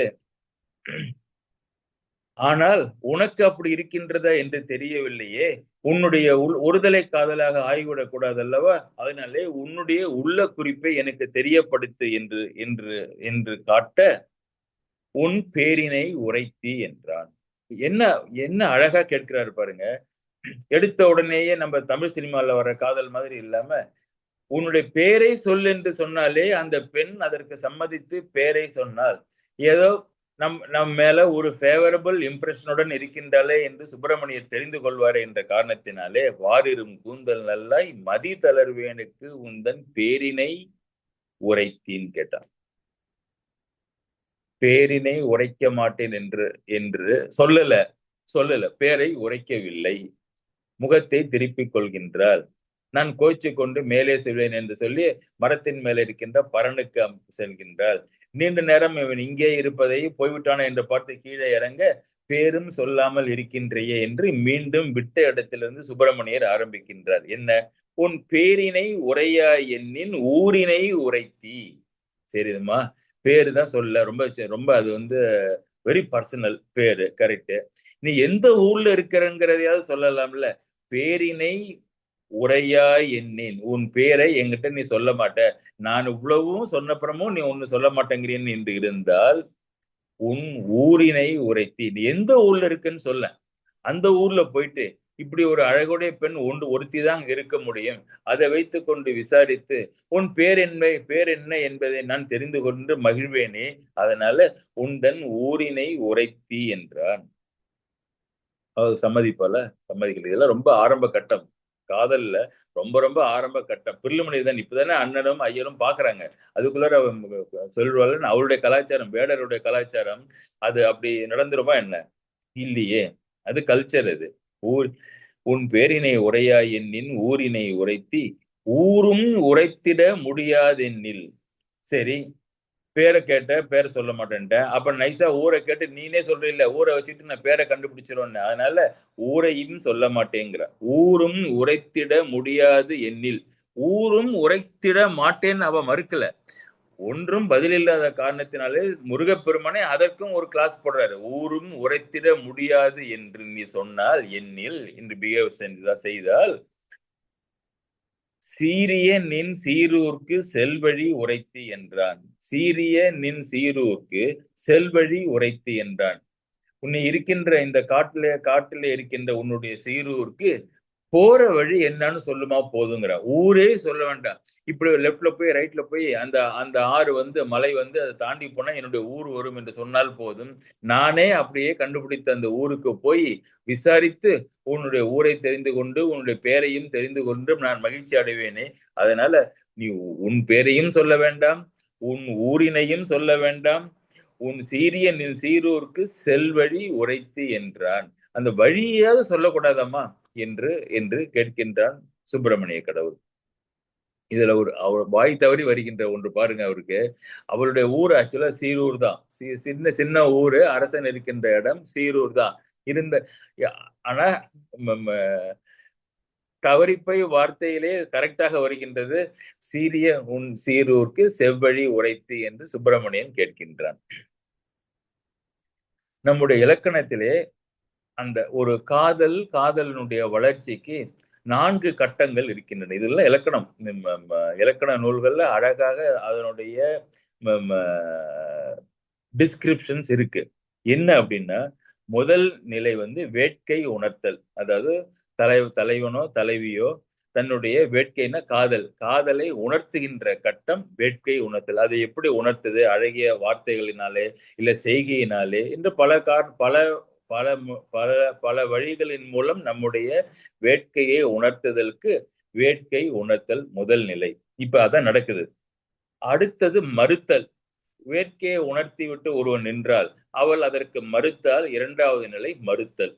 மூன்றாவது மறுத்தலை அவள் சொல்கின்றாள். இப்ப இங்க அவள் இன்னும் மறுக்கல, நோ ரெஸ்பான்ஸ்ல இருக்கீங்க. அங்க நோ ரெஸ்பான்ஸ் என்று வந்த பிறகு கொஞ்சம் கொஞ்சமாக மனமாற்றம் ஏற்பட்டு அந்த அந்த அந்த வேட்கையினுடைய முக்கியத்துவத்தையும் சிறப்பையும் உணர்ந்து மறுத்து அந்த அந்த பெண் உடன்பட்டால் அது மூன்றாவது நிலை. சம்மதம் என்று சொல்லி காதலை வளர்த்தால் அது மூன்றாவது நிலை. கடைசியிலே கூட்டம் என்றால் தலைவனும் தலையும் சேர்ந்து புணர்தல். வேட்கை உணர்தல், மறுத்தல், உடன்படல், கூட்டம். இந்த 4 நிலைகளையுமே இந்த கந்த புராணத்திலே வள்ளி திருமணத்திலே முருகனும் வள்ளியும் நமக்கு காட்டுகின்றனர். இப்பொழுது நாம் முதல் நிலையிலே இருக்கின்றோம். வேட்கை உணர்த்தலே இருக்கின்றோம். அவள் பதிலேதும் சொல்லாமல் இருக்க முருகப்பெருமான் முன்பே சொல்லிவிட்டார், மதி தளர்ந்து இருக்கின்றேன் என்று. இருந்தாலும் இப்படி நீ இருக்கின்றாயே, ஒன்னும் எனக்கு சொல்ல மறுக்கின்றாயே என்று விடாப்பிடியாக தன்னுடைய காதலை சொல்லி இறைஞ்சி நிற்கின்றார் பரமாத்மாவாகிய சுப்பிரமணியர்.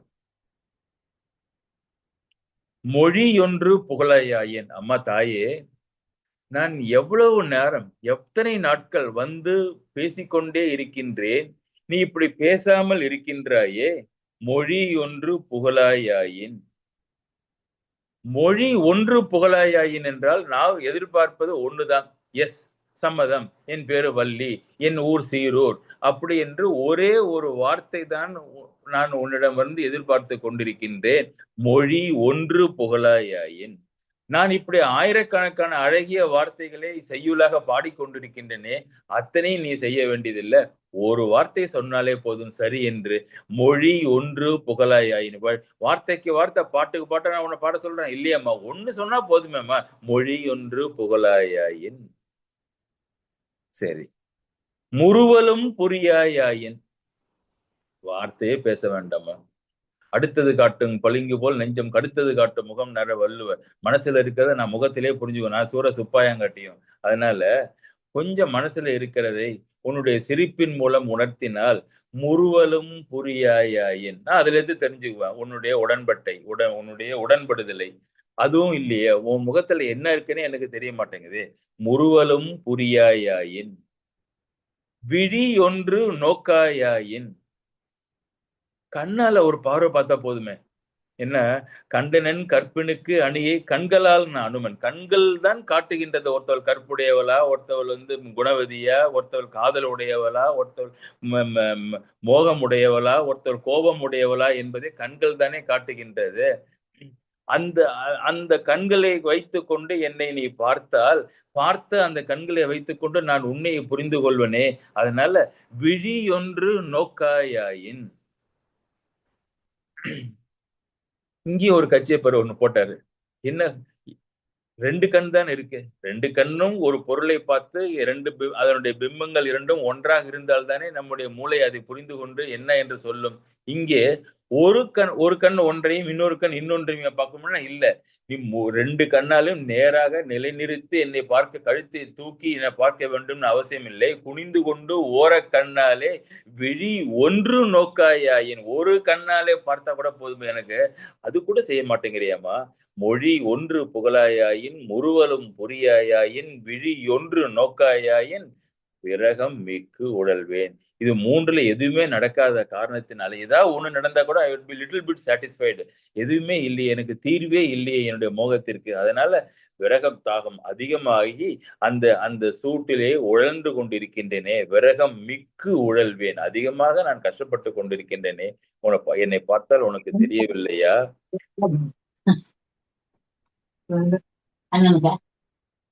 விழியொன்று காட்டாயின், சாரி, வழியொன்று காட்டாயின். நான் தான் ஊருக்கு வழி ஒன்று சொல்லுன்னேன், அதை சொல்ல மாட்டேன்னு சொன்னேன். வழியொன்று ஊரினை உரைத்தி ஊரும் உரைத்திட முடியாதெனில் சீரியனின் சீரூருக்கு செவ்வழி உரைத்தேன். செவ்வழியும் உரைக்கல. இப்ப காட்ட, நீ வாய் திறந்து சொல்ல வேண்டாம். இப்படியே சோத்து கையால இந்த கையால காட்டி, இப்படி காட்டி, இப்படி வளைஞ்சி, அப்படி போய் இப்படி போன்னு கையால காட்டினா கூட போதுமாமா. விழியொன்று காட்டாயின். மனமும் சற்று உருகாயாயின்.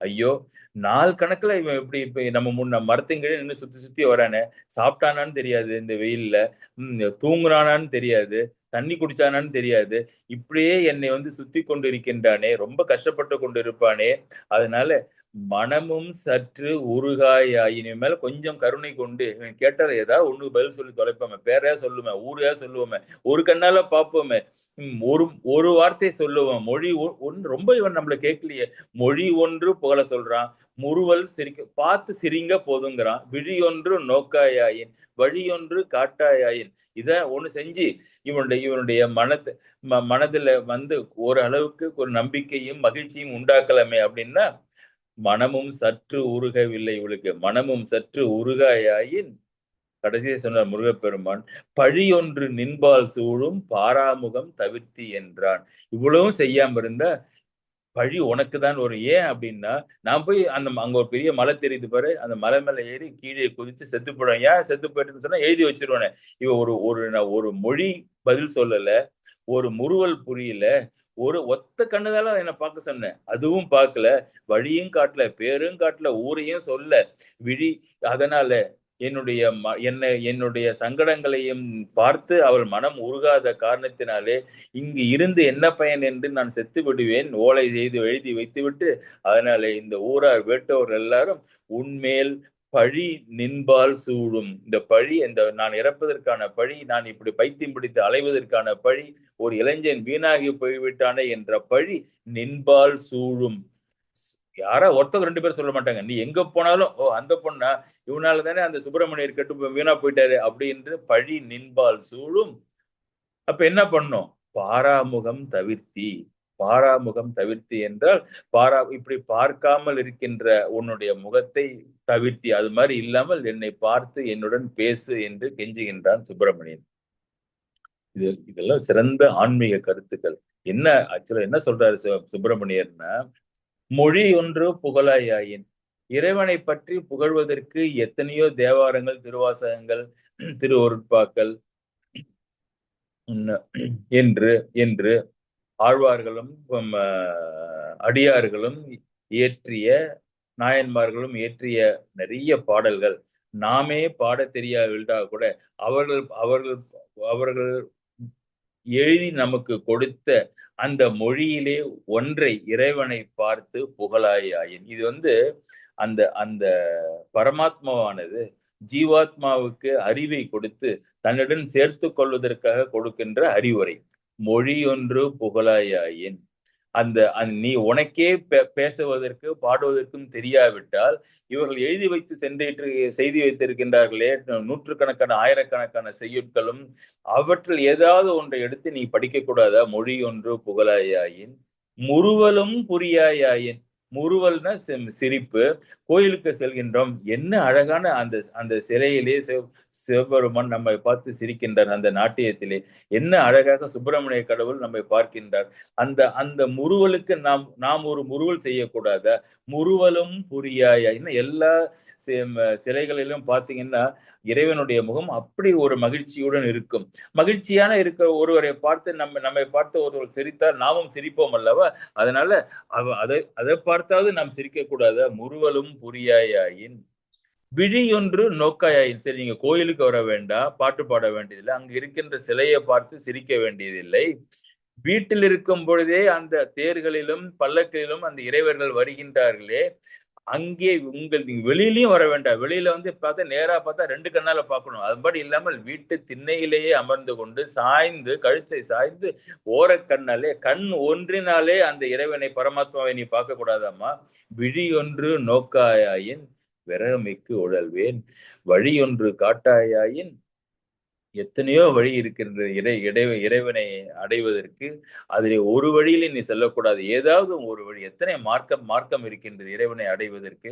அதிலே சரியா மார்க்கம், கிரியை மார்க்கம், ஞான மார்க்கம் என்று அவற்றிலே வழி ஒன்று நான் காட்டுகின்றேன். அதிலே நீ வராவிட்டால் மனமும் இறைவனை பார்த்து மனமும் சற்று உருகாயாயின், பழி ஒன்று நின்பால் சூழும். இறைவனே நேரா வந்து இத்தனை முறைகளை சொல்லி அவனை அடைவதற்கு ஒரு வழியை உனக்கு சொன்னால், நீ பாராமுகமாக அவனை தவிர்த்து இப்படி வீணாகி போய்விட்டாயே என்று உலகம் உன்னை பார்த்து பழி சொல்லும். பழி ஒன்று நின்பால் சொல்லும். இறைவன் மேல தப்பு இல்லப்பா, சுப்பிரமணிய கடவுள் மேல தப்பு இல்லை. அவன் எவ்வளவோ முயற்சி செஞ்சான். இந்த பெண்ணுக்கு நல்ல புத்தி சொல்லி தன்னை அடைவதற்கு ஒரு வழி 2 வழி அல்ல, அத்தனை வழி சொன்ன. இவ ஒரு சிரிப்பு கூட சிரிக்கல, ஒரு மொழி கூட திருப்பி பேசாமல் திமிர் பிடித்து இவள் இருந்து அகங்காரத்திலே வீணாகி போய்விட்டாளே என்று பழி முருகப்பெருமான் இறந்ததுக்குரிய பழி இல்லை. இப்படி இவள் ஒரு ஆப்பர்ச்சுனிட்டியை தகுதி இல்லாத காரணத்தினாலே அதை அறியாமல் கோட்டை விட்டு விட்டாலே என்று உலகம் பழிக்கும். பழி ஒன்று நின்பால் சூழும் இந்த பாராமுகத்தை தவிர்த்து என்று ஒரு ஜீவாத்மாவுக்கு ஒரு பரமாத்மா இதைவிட பரம கருணையாக சொல்லக்கூடியது ஒன்று இல்லை. அத்தகைய சிறந்த செய்யுளை நமக்கு கச்சியப்பர் இதிலே கொடுக்கின்றார். இந்த பழி என்ற வார்த்தை பாருங்க, நல்ல ஒரு சூழ்நிலை. அது இங்கே ஒரு சூழ்நிலை என்றால் நேர் மாறாக பல சூழ்நிலைகளை நம்முடைய சமய அறிஞர்கள் சொல்லி சென்றுள்ளார்கள். அருட்பாவிலே வள்ளலார் என்ன சொல்றாரு பாருங்க, வான் வேண்டும் சிற்றம்பலத்தை வயங்கி வளரமுத தேன் வேண்டினேன். வான் வேண்டும்னா தேவலோகம். வான் வேண்டின் சிற்றம்பலத்தை வயங்கி வளரமுத தேன் வேண்டேன். அந்த அமிர்தத்தை பெறுவதற்காக வானலோகத்திலே நான் வசிக்க வேண்டும் என்பதற்காக வேண்டினேன், தேன் வேண்டினேன். இத்தருணத்து அருள் செய்க. சிவபெருமான் சம்பந்தம் இல்லாம அமைதியா இருக்கிறாரு. இவருக்கு அது பொறுக்கவில்லை. எனக்கு இன்னொரு 10 ஜென்மம் கழிச்சு அந்த தேன் அமிர்தம் கிடைக்கணும்னு கிடையாது. இத்தருணத்தை, இன்றே இப்பொழுதே, இந்த மொமெண்ட், இத்தருணத்தே அருள் செய்க. அப்பயும் ஒண்ணு சத்தத்தை காணும் சிவபெருமான் இருந்து. செய்தியே ஏல். இங்க கதை வேற. இங்க முருகப்பெருமான் அப்படி போய் அந்த வள்ளியை தேடுற மாதிரி அங்க இல்ல. அங்க வள்ளிதான், ராமலிங்க சுவாமிகள் தான் அங்க தேடிக்கொண்டிருக்கின்றார் சிவபெருமான.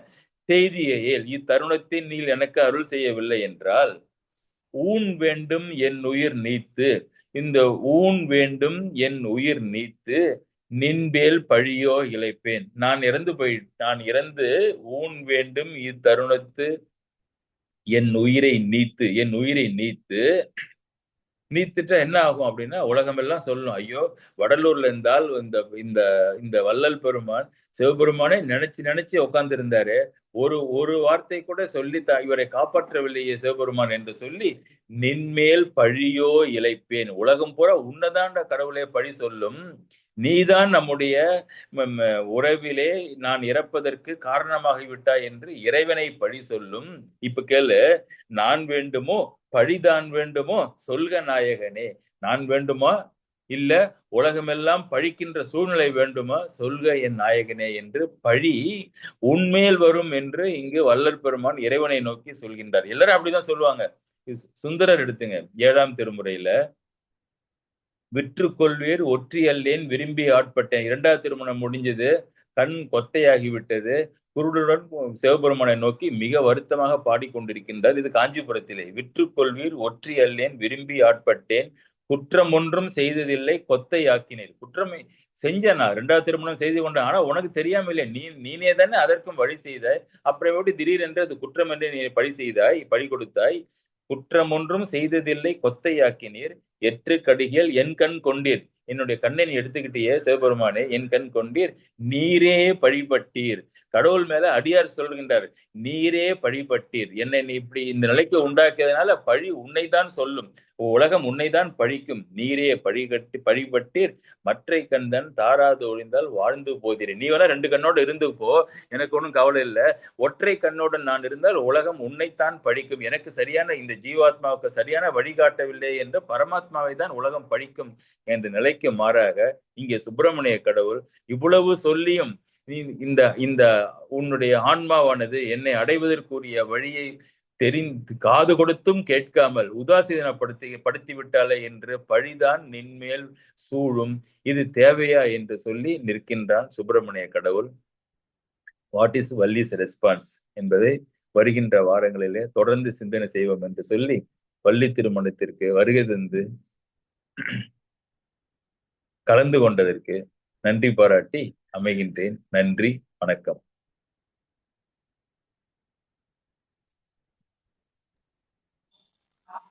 ஐயா, மாலை வணக்கம்.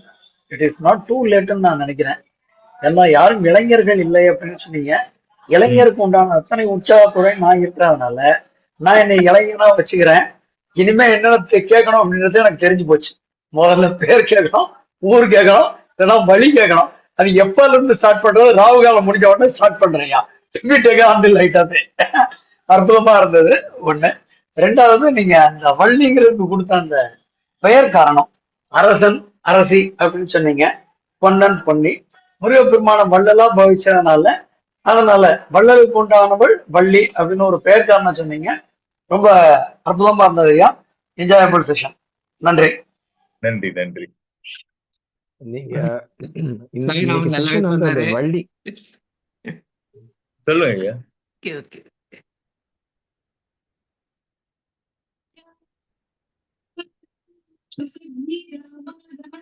ஐயா வணக்கம். ஐயா சொல்லிட்டு இருந்தாங்க பாதியிலே. சொல்லுங்க.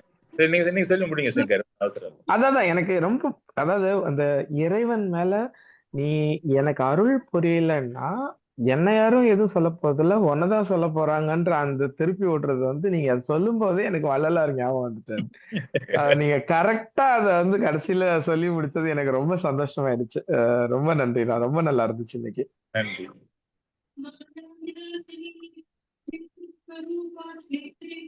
ஐயா வணக்கம். கேக்குதா? வணக்கம் வணக்கம், கேக்குதுங்க. இன்றைய தொடக்கம் முதல் அநேகமா பாலும் நம்ம கிருபானந்த வாரியார் தான் சொல்வார், வள்ளலுடைய மனைவி வள்ளி என்று. தொடக்கத்தை கொண்டு வந்தீர்கள். நான் நீங்க தாரமர் கொன்றைய சண்பகமாலையும் சாத்தும் தெல்லை உரத பாகத்துவம் அமைந்தனே என்ற பாடலை தான் அது மாதிரி கரெக்டா பதில் சொன்னீங்க. எனக்கு அடுத்து இன்னொரு பாடல் ஞாபகத்துக்கு வந்தது. வாரணம் புரதமார்பன் வரையினை எழுத்தத்துடன் தாரணை மோடி பத்தும் சங்கரன் கொடுத்த வாழும் வீரமும் களத்தை போட்டு வெறுங்கையோடு இலங்கை புக்கான்ங்கிற பாட்டுல தாரமரம்னு சொல்லும் போது தார் என்று சொல்லுங்க ராவணனுடைய அது சிறப்பான உதாரணம். அது கம்பன் எப்படி விட்டு அது ஆணுக்கு தார் என்ற சொல்லை அங்கே ஆண்டிருக்கிறான். அதே மாதிரி ஒரு சஸ்பென்ஸ் வைக்கிற மாதிரி மாலையை வந்து ஏன் போட்டு கொண்டான், பின்னாடி அவளுக்கு போறதுக்காகத்தான் அந்த மாலை என்று சொல்லி தாருக்கு பதிலாக அங்க மாலை பயன்படுத்தப்பட்டது.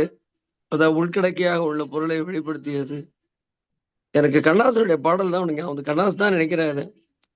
பொன்மணி மேரி பூமியில் விழும் புலம்பும் சிலம்பிரண்டும் என்னை விட்டு ஓடும், கைவளை சோர்ந்து விடும் கண்களும் மூடும், காண்போர் உங்களைத்தான் பழி சொல்ல நேரம்னு பாட அன்புள்ளாத்தான் வணக்கம்னு ஒரு பாட்டு போடுவா இதனுடைய டியூட்டி வரும்போது.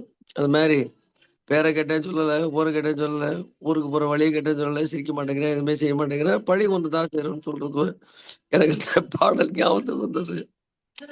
அதாவது காதலி தேவையில்லை என்று நான் நினைக்கிறேன். மனம் தான் வேண்டும். எதையும் யாரும் கற்பதற்கு எப்படி கல்வியை தேடுவதற்கு வயது தடை இல்லையோ, அப்படி மனம் இருந்தால் அதான் உடலியல் சார் காதலுக்கு வயது வேண்டியிருக்கலாம். ஆனால் மற்றபடி ஞான தேடலுக்கான காதலுக்கு வயது தேவையில்லை. அதுவும் ஒரு உணர்வு தானே. ஓடி ஆடி பிறகு ஒண்ணும் இல்லை. சரி, மொத்தத்தில் நான் ரொம்ப எடுத்துக்கொள்ளவில்லை. சிறப்பாக அமைந்தது உங்களுடைய, அதாவது வள்ளலாருடைய பக்தருடைய பக்தி விரகத்தையும் இறைவன் பக்தர்களுக்கு இடத்தை காட்டி அவரை ஆட்கொள்ள துடிக்கின்ற இரண்டையும் ஒப்பிட்டு காட்டிய விதம் ரொம்ப சிறப்பாக இருந்தது. அது இன்னொரு பாட்டு கூட ஞாபகம். அன்றொரு நாள் அவனுடைய பெயரை கேட்டேன், அடுத்த நாள் எடுக்க கேட்டேன், இன்று வரை அவனோட முகத்தை நானும் காணேன்னு ஒரு பாட்டு ஒரு சுசிலா பாடுவோம். அந்த மாதிரி முருகப்பெருமான சிரிக்க மாட்டியா, பார்க்க மாட்டியா, ஒரு சொல்ல மாட்டியான்னு எல்லாரும் போல மனிதனுக்கு காதலை கற்றுக் கொடுக்கக்கூடிய ப்ரொஃபஸராக பேராசிரியராக இருந்திருக்கிறார். ஆனா என்ன இன்னைக்கு தமிழ் கடவுள் முருகனை சுப்பிரமணியன் சொல்றீங்க, தப்பா கைத்தல நினைக்கிறேன். அப்பமோட முருங்கிற பாட்டுல முருகன் சுப்பிரமணியன் இரண்டு சொல்லையும் கையாளுகிறார் அருணகிரிநாதர். ஆனா இதுல ஒரு சர்ச்சை வந்து முருகன் இல்ல கடவுள் வேற சுப்பிரமணியன் வேறுன்னு ஓடியது. அதற்கு இந்த பாடலை படித்திருந்தாலே, ஆனால் இந்த பாடலை படிக்காத யாருமே இருக்க மாட்டாங்க. கைத்தல நெருங்கின வயலூர் அப்படி படித்த பிறகும் வடநாட்டு முருகன் என்றும் வடநாட்டு சுப்பிரமணியர் கடவுள் என்றும் தென்னாட்டுல முருகன் என்றும் வேறு வேறு என்று ஒரு அறிஞர் பேசியதாக நான் பார்த்தோம். ஆனா அந்த பாடல்ல அதுக்கு விடை இருக்கிறது வரைக்கும் தெரியாம போச்சுன்னு தெரியல. சரி, எப்படி இருந்தாலும் மிக நன்றாக இருந்தது ஐயா. அடுத்த வாரம் எப்படி முருகன் பதில் சொல்கிறான் பார்ப்போம். நன்றி. நன்றி நன்றி நன்றி மகிழ்ச்சி. நன்றி.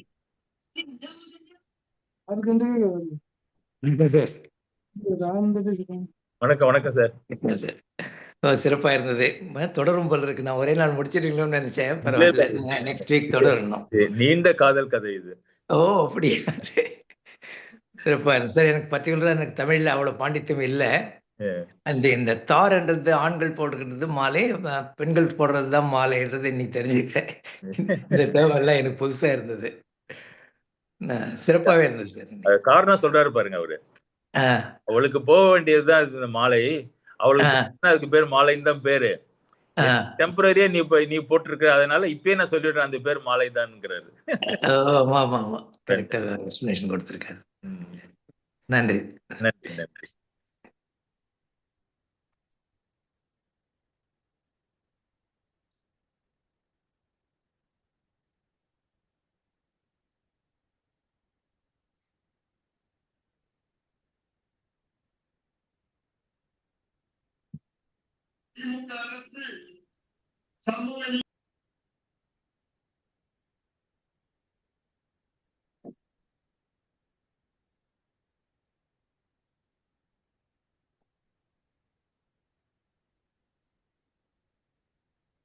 Anyone else for their views? இல்லைன்னா இத்துடன் நிகழ்ச்சியை பூர்த்தி செய்து கொள்ளலாமா?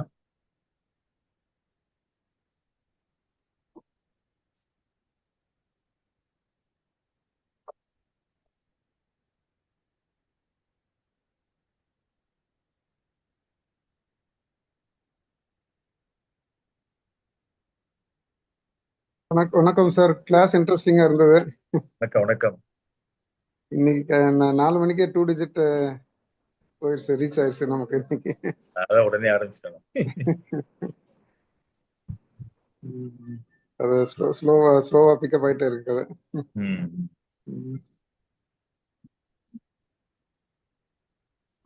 ராஜு சார் சொன்ன மாதிரி அந்த தாருங்கிறது இன்னைக்கு தான் தெரிஞ்சது. தெரியல. மாலை தார். வெங்கட சுப்பிரமணியம் சொன்ன மாதிரி எல்லா பாடல்கள்லயும் தாருன்னு தான் இருக்கும். ஆண்கள் அது தாரு. அவரு பல இடங்கள்ல ராமாயணத்துல வருது, பெரிய புராணத்துல வருது. சொன்னாரு கிருபானந்த வாரியாரும் சொல்லுவாருன்னு சொன்னாரு. கவனிக்கல அது. Thank you sir. நன்றி நன்றி. ஐயா, இன்ட்ரெஸ்டிங்லி அந்த தாருக்கும் மாலைக்கும் உண்டான வித்தியாசத்தையும் சேர்த்து சொல்லிருங்களேன். சொன்னீங்கன்னா சந்தோஷமா இருக்கும். என்னங்க? தாருக்கும் மாலைக்கும் உண்டான வித்தியாசம். இப்ப தார்ன்றது புரிஞ்சு போச்சு, ஆண்கள் அணிகிறது. மாலை அப்படிங்கிறது பெண்கள் அணிகிறது. அப்ப ஆண்கள் அணிகிற தார் எப்படி இருக்கும்னு ஒண்ணு சொல்லலாம்ல. ஆண்கள் அணிகிற தார் எப்படி இருக்கும்? தாருக்கும் மாலைக்கும் வித்தியாசம். தமாஷா சொல்லுவாங்க. இல்ல அதுக்குதான் சொன்ன, தமாஷா சொல்லுவாங்க. இந்த தார் அப்படிங்கிறது வந்து கழுத்துல வந்து போட்டுருவாங்க, 2 பக்கமும் தொங்கிட்டு இருக்குமா, முடி போட மாட்டாங்க. தாருக்கு மாலை வந்து முடிச்சு போட்டிருக்கும். அதனால ஆமா, ஆண்கள் தார் போட்டிருந்தா கொஞ்சம் அப்படி இப்படி இருப்பாங்க, அதனால அவங்களுக்கு தார்.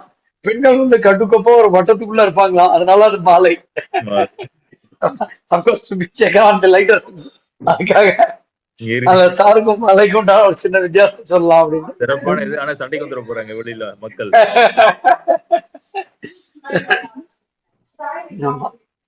ரொம்ப அற்புதமா போகும் போல இருக்கியா நிகழ்வு, அனுபவிக்கலாம்.